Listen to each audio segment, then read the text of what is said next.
I'm just going to go through this essay question and give you my breakdown of the question and also how I've planned it. Obviously, this has taken me quite a while to do, and I'm going to run through it as quickly as I can to avoid boring people with an overly long video.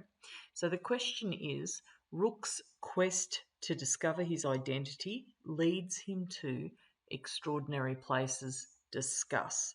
So I've highlighted all the different terms in the question, and I'm just going to go through them really quickly. The first to note is that this question is about Rooke in particular. So it's a question that means that that the whole way through the essay you need to be discussing Rooke himself. Certainly, it's advisable that you are mentioning and discussing other characters, but those characters are being discussed in relation to Rooke. So they'll come into your analysis because he has some kind of relationship with them, or they have some kind of impact on him, or he has an impact on them. All right, so it's a character question about Rooke. Let's start to go. The other thing I want to mention is the word discuss. I think that when we have a question that proposes something and asks you to discuss it, I feel that unless it's proposing something that, something like that one thing is more important than another, or that there is only, one answer to a question, that you're really being asked to discuss the idea that's in the question rather than challenging or disagreeing with the question. So if it was up to me, I might say that there are many other things that take Rooke to where he ends up, apart from just trying to discover his identity. But I don't believe that this question is asking us to look for all of the different things that have contributed to where Rooke ends up. This question is asking us to consider the idea that's embedded in this question and to pull it apart. You could potentially bring in some of those other things, but they would have to be minor comments that you made, with the question itself being the entire focus of the essay. All right, so let's have a look at some of these key words. First thing to note is a quest is a journey to discover. It involves a long and arduous, meaning difficult, search for something. Looking for answers, for example. A journey could involve time or distance or just multiple steps or obstacles that one needs to overcome. So Rooke is looking to find something out or discover something about himself or overcome something. He's heading somewhere in this question. And what we're looking at him discovering is this thing called identity. Now, identity is quite a complex word, and there's a Wikipedia link there where if you want to go and look it up, you can. But mainly, what you need to kind of think about is that identity has an aspect which is to do with personal psychology. It also has to do with group membership, and identity can also have to do with your moral and ethical views. So here, identity is the qualities, beliefs, personality, looks, or expressions that make a person. And it has to do with their self-identity. So, what makes you who you are? How do you see yourself as a human being? And it can also have to do with your group identity, your identity as a member of a group, which comes from sociology, which is the study of human beings in societies. So, and there's a little bit more of that here. You can certainly pause the video if you want to read through it more carefully, and I'll just race through it here. But a psychological identity relates to self-image, one's mental model of oneself, to self-esteem and individuality. It can also mean the capacity for self-reflection and the awareness of self. Sociologists also use it to talk about a social identity or your identity as a member of a group, and that how that helps to define the individual being a part of particular groups. And there's also a psychosocial identity, which is the way that people gain a sense of positive self-esteem from their identity as a member of a group. It contributes to a sense of community and belonging. Obviously, very relevant concepts for Rooke, who struggles to feel that he belongs. So, if you think about Rooke's identities in the novel, and that he has multiple identities, and they're a mixture of his personal mental models of self and group memberships. So, I've got a whole lot of them here. I'm trying to keep the video short, but he's British, he's lower middle class, he's a member of a family, and he's an outsider, scholarship boy, an intellectual, a brother, a fellow Marine, being part of a group. He sees himself as a fearful person, he's a curious person, he's an officer, he's a linguist, a friend, a white person, a moral person, a person who eventually resists injustice. He sees himself eventually as a member of a group called humanity, and it's a group from which some are excluded due to race. All right, moving on. Back to the question. So we've talked a little bit about identity. Now we come to this bit here, which is leads him to. Now, what this is a cause and effect phrase here, and it links this part of the question to this part of the question, and talks about a relationship between 1 and 2. So Rooke's quest to discover his identity leads him to, has an impact on, it leads him to extraordinary places. So it takes him somewhere. So here, leads him to, this expresses a cause and effect relationship. So his search for identity leads him to, or has a direct impact on where he goes. All right, so remember that it's expressing that one thing leads to another. The term extraordinary is also in the question.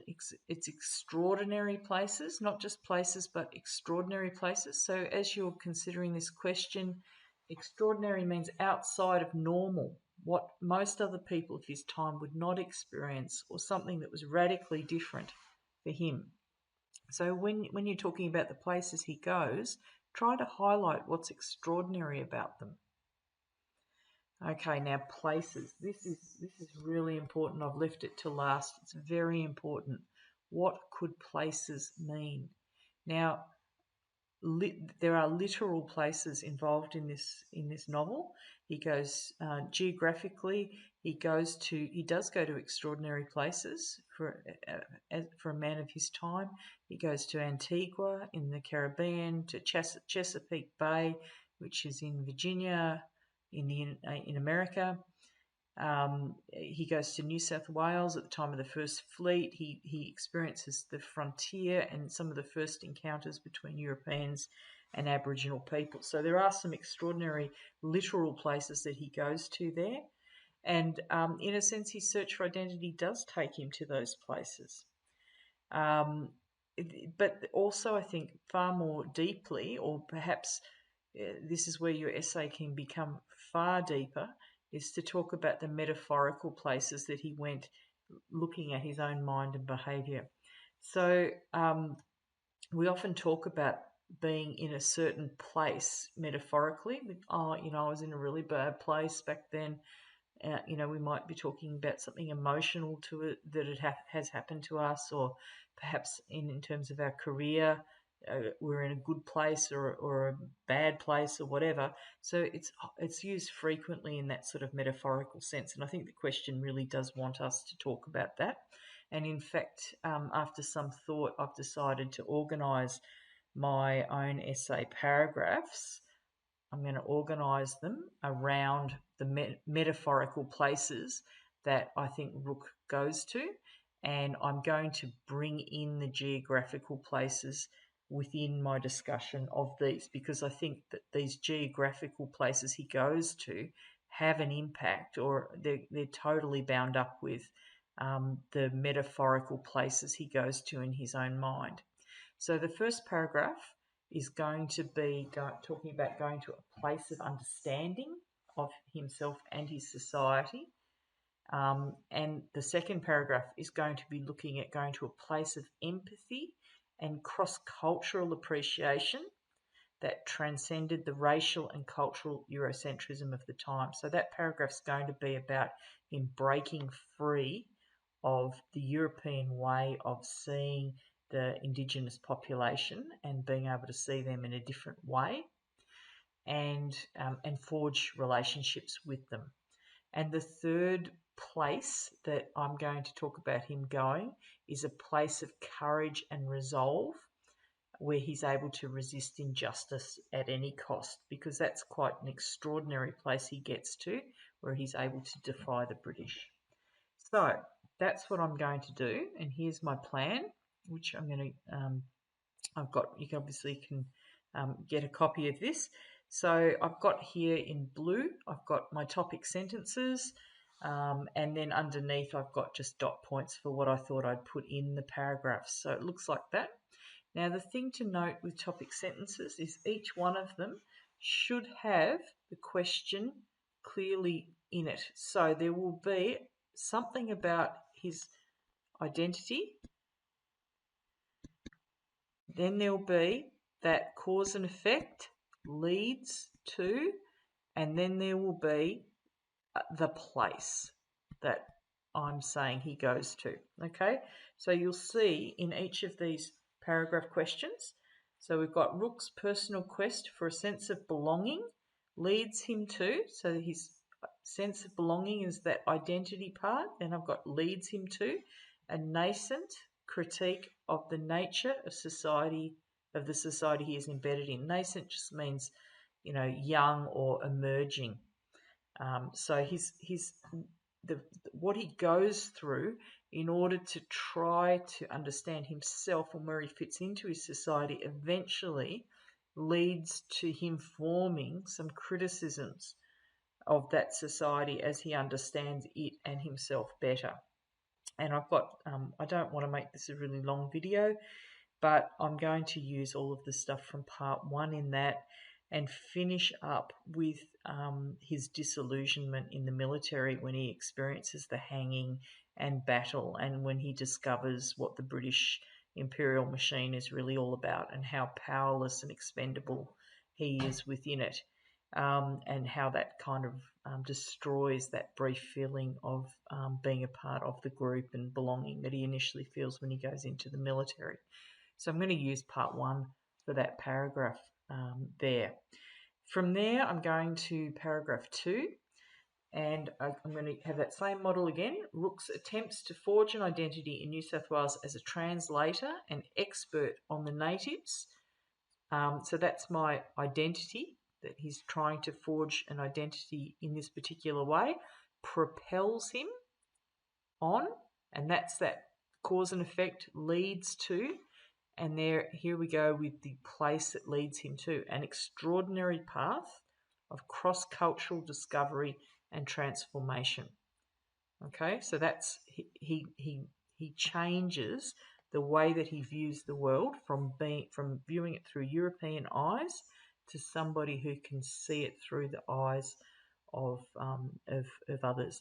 And I will use here some of the material from part 1 where he first encounters the racist ideology of slavery, and begins to unpack it a little bit, and then move on to New South Wales, where he shows at first he really hasn't broken with the ideology of the society he's come from, in that he saw the Indigenous people of Australia very much as an opportunity for his own advancement or a curiosity. He doesn't really see them in the way that he comes to see them, but that he moves from that position, so that, and the key examples are the flogging, where he sees the flogging through Warongans' eyes, and the Putubu moment where he has that encounter with Tagarin and the warming of the hands,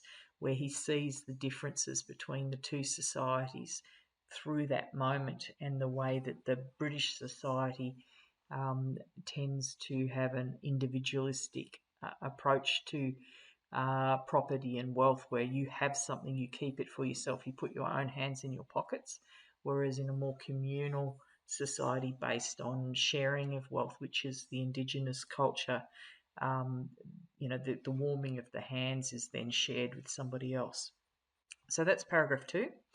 And paragraph 3, I'm going to just rub out that floating mark there. Paragraph 3 is the one about resistance, and the topic sentence is Rooke's relationship with Tagarin shapes his moral and ethical identity, shifting him beyond secret criticism of the injustices of the system he is a part of to a radical position of courageous resistance against it. So I'm using that shifting him beyond as that leading to, that cause and effect thing. And here I've got this relationship with Tagarin is what shapes his identity and changes him, and then what it changes him to. So it changes him from somebody who sees problems in the system but won't stand up to it, to the radical, which is my word for extraordinary, position of resistance to it.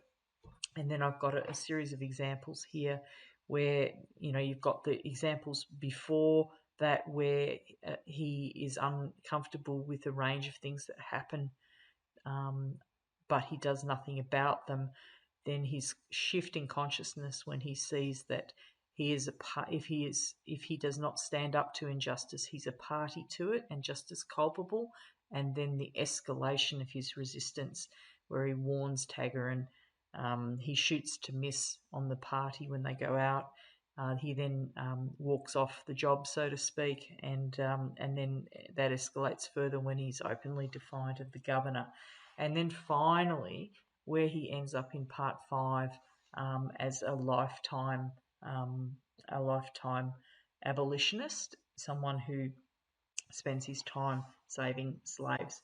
So you feel free to rewind the video if you want to go back to those, but I promise to keep it as short as possible. So I'm going to finish there. Thanks for listening.